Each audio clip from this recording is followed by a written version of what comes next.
The US and Russia have held high-stakes talks in Geneva in a bid to lower tensions over Ukraine.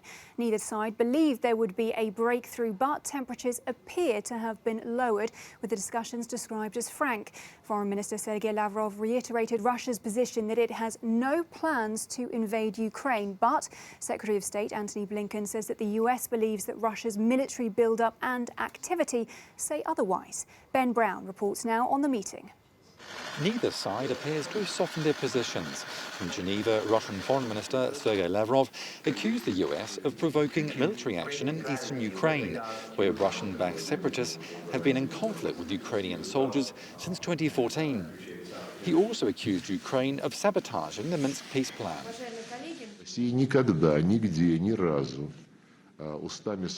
Russia has never threatened the people of Ukraine through its official representatives. We do not rule out that all this hysteria, which our Western colleagues are currently hyping, is aimed at, if not provoking, Ukrainian military actions in the Donbass region. Then at least to cover the Kiev regime's line of complete sabotage of the Minsk agreements. I don't see any other explanation. US Secretary of State Antony Blinken then stated that any aggressive act from Russia would be met with a calibrated response. Good afternoon. We also know from experience that Russia has an extensive playbook of aggression short of military action, including cyber attacks, paramilitary tactics, and other means of advancing their interests aggressively without overtly using military action. Those types of Russian aggression will also be met with a decisive, calibrated, and again, united response. Ukraine has beefed up its military positions along its border with Russia. On the Russian side of the border, an immense build-up of some 100,000 troops are positioned to the north, south and east of Ukraine. And Russia continues to occupy the Crimean Peninsula, which it annexed from Ukraine almost 8 years ago.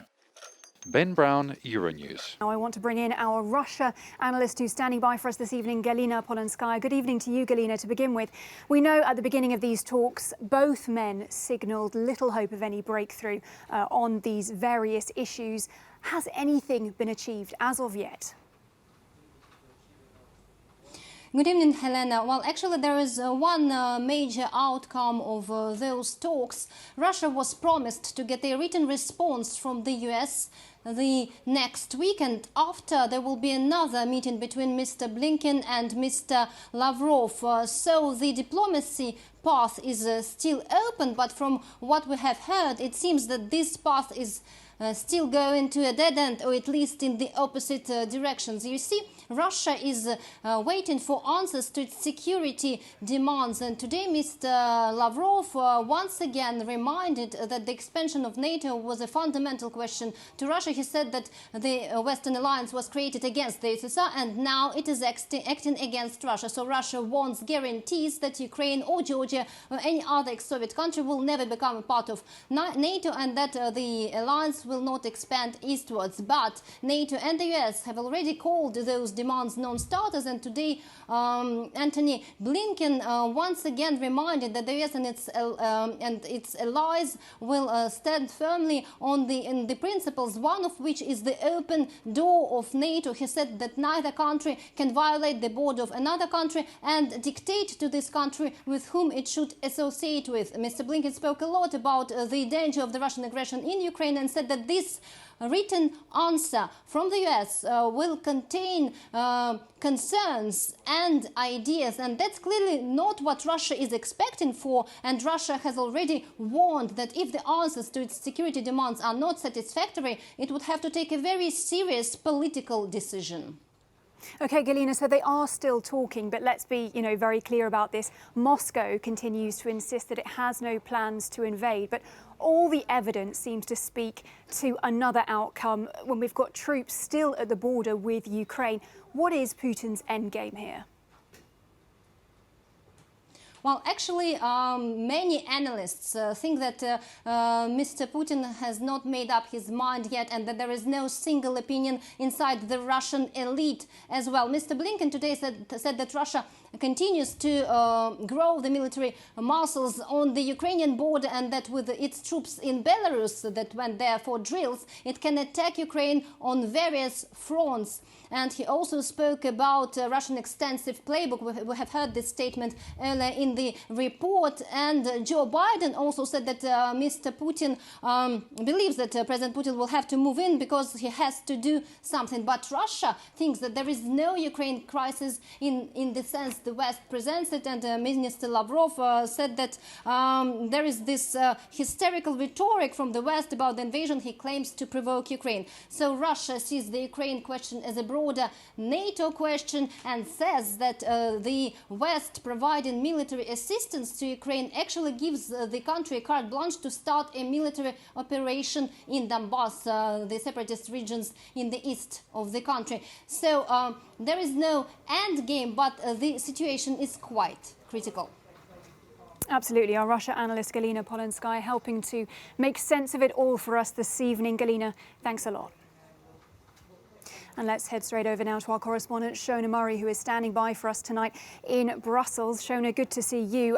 Sergei Lavrov had some choice words, I think we could say, for the European Union, saying that support towards Ukraine was, quote, an effort to remind everyone of its existence. Did he hit on a sore spot there for Brussels? I've spoken to a lot of people about this today and over the past few days, and the feeling is in Brussels this is very much overplayed. And it also comes from groups or thinkers outside the EU, because remember, nobody wants a military confrontation with Russia. So the Brussels position is that it's the EU 27 that's going to be, from an EU point of view or European point of view, have to make those decisions about the, quote, massive sanctions and massive economic damage that will apply if Russia does invade Ukraine. But I'm joined now by Professor Michael Kimmage from the German Marshall Fund. He's based in Washington, D.C. Just to that point, Michael, do you think that the EU has been sidelined here, or do you think that the EU does actually have quite a strong level of influence?